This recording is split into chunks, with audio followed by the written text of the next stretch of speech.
All right, we're going to be going through some of the questions from the demonstration that we did where the ball flew through the air. And yeah, we're going to go over it. So number one, draw a force diagram for the ball. Well, as that ball goes up and down like that in that parabolic path, let's say the ball is right here. Okay, it's already left the guy's hand, right? So not touching, nobody's touching it anymore. So when we think about forces, forces are interactions between objects. So when I'm thinking about what forces are acting on the ball, there's nobody touching it, which takes away a lot of stuff. We're not worrying about air resistance or anything like that because this is an intro physics class and we're not worrying about it too much right now. So really the only thing acting on this ball is the earth pulling it down. Okay, so if this is the ball right there, let's get that ball, let's draw a nicer ball. Right, if that's the ball, that ball is being pulled straight down with a force of gravity that we will call weight on the ball by the earth. Okay, the cool thing is that same force diagram would be the exact same no matter where it was drawn, whether it was drawn, on here, if it's coming down. All of those things just have the same force of gravity pulling it down. Okay, all right. Now, for number two, how would you describe the motion of the ball in the x direction? Well, if we look at the graphs, right, the horizontal position graph looked like a straight line that had a positive slope.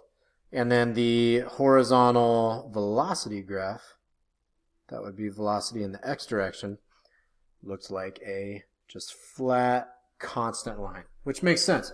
If this line right here for the x position has the same slope the entire time, then it's going to have the same velocity. So how would you describe the motion of the ball in the x direction? I would say the motion of the ball is constant, right? It's not speeding up, it's not slowing down. It has the same constant horizontal velocity.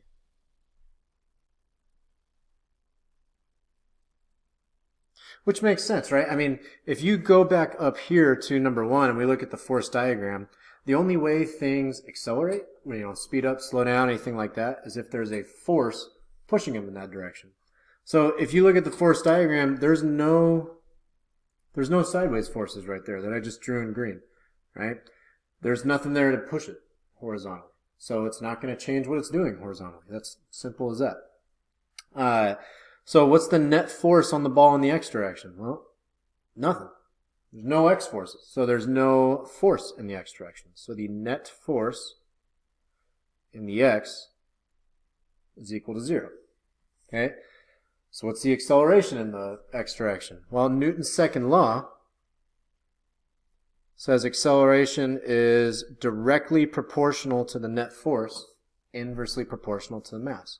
So if there is 0 net force in the x direction, then there is going to be 0 acceleration in the y direction.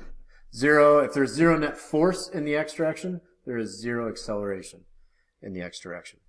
All right. Now we're talking about the y direction. So how would we describe the motion in the y direction? And that's going to look like here. So we had y versus time and then velocity in the y versus time. Well, those were the blue dots from that previous video where we did the demo.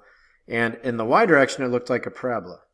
And our parabola ended up going down below 0 just because the guy shot the ball and then the ball landed on the ground. So it finished below where it started.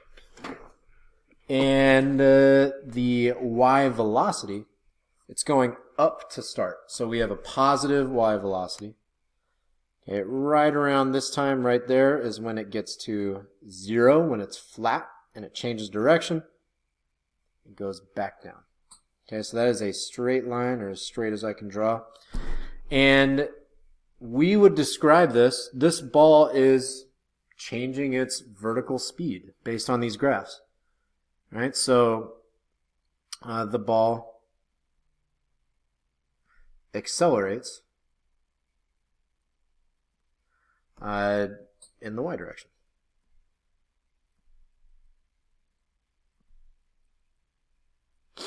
Right?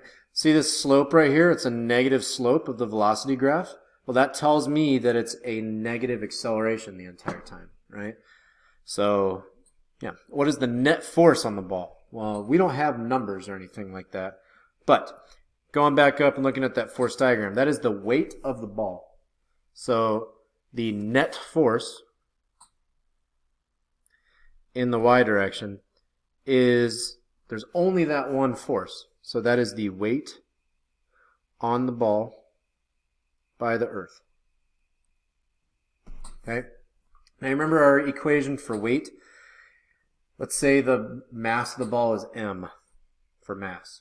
Then that would be the mass of the ball times the pull of gravity, g. All right? So what's the net force? mg. And then number 7 says, using only these variables and constants, like m, a, g, stuff like that, solve for the acceleration of the ball. And so if I have forces and masses and accelerations, those are the ingredients for Newton's second law. So Newton's second law, net force in the y direction over mass. And that's acceleration in the y direction right there. That's equal to, well, we just said the net force in the y direction was mass times the pull of gravity. So mg over the mass of the ball, which is m. Oh my gosh, some stuff happens. M's cancel. That our acceleration in the y is g, the acceleration due to gravity.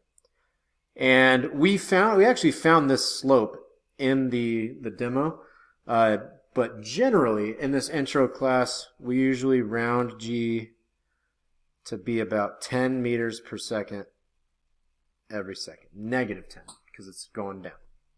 All right, so yeah, using only variables, it would be the acceleration of gravity, lowercase g right there. If we want the number value for it, it's approximately negative 10. Okay. Will the mass of the object ever affect how its velocities are changing?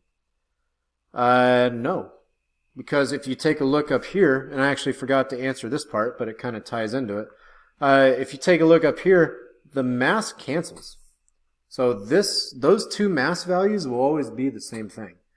So no, it doesn't affect it. That's why everything falls the same, no matter what. No matter if it's like a tiny little ball or a big old house falling down out of the sky, right? Everything is going to accelerate at that rate of negative 10 meters per second every second. So, no. And I just explained it, but. And then 9, a cannonball shot up into the air. We need to draw, for the first one, force diagrams on each of those spots. And I doubled up on and right there. And then the velocity vectors. So horizontal and vertical. So we'll do the force diagrams first. Okay? So at part A, B, and C, it already left the cannon. So there's nothing touching the cannonball. There's no air resistance, because we ignore air resistance. There's only the earth pulling it down. So for each of these, that is the weight on the cannon by the earth. Okay, and I tried to make it one square long right there, these little squares, but same thing at B. It's the exact same force, just pulling straight down, and the same thing at C. It's the exact same magnitude of force. It's always the force of gravity pulling the ball straight down. Okay? Nothing changes. There's nothing touching the ball, so there's no forces, there's no interactions. It's just the earth pulling straight down on it. All right? And for the velocity vectors, this is where we start actually kind of deciphering like the conceptual stuff we've talked about. let's think about what we know about horizontal motion. What did we say about horizontal motion? We said there is no acceleration in the x direction, and it has the same constant velocity in the x direction. So if I go to draw velocity arrows, velocity vectors that represent horizontal motion, then each of these lines, that's velocity in the x direction, should be the exact same size and pointing the exact same direction, horizontally. The ball never speeds up or slows down or anything in the x direction.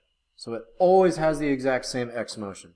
Now the y direction is another story. Remember we said in the y direction it's always accelerating, right? And that acceleration, it's always accelerating, and the acceleration is -10.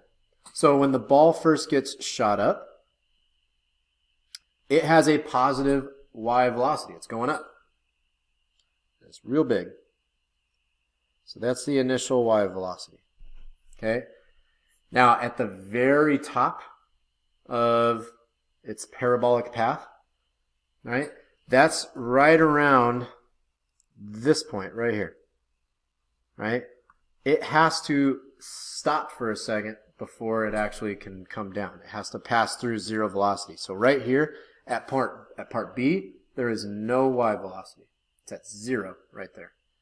And then at part C, now it's falling. Now the y velocity is going down. All right? But remember what we talked about, that parabolas are symmetrical. So only right here would the downward arrow be the exact same size as the way it started when it's at that same spot. Okay? At part C, it's only halfway down. So my downward velocity is only going to be about half as big as it was at the very beginning. Okay?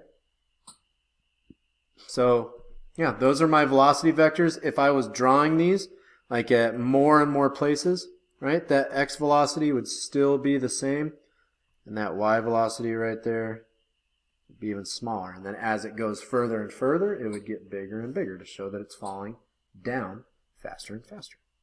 All right? So, yeah, y velocities go up when objects are going up. Y velocities go down when objects are going down. And that's about it. All right? So hopefully stuff is starting to make a little bit of sense. We'll practice it more and more. See the next video for how we work out some example problems.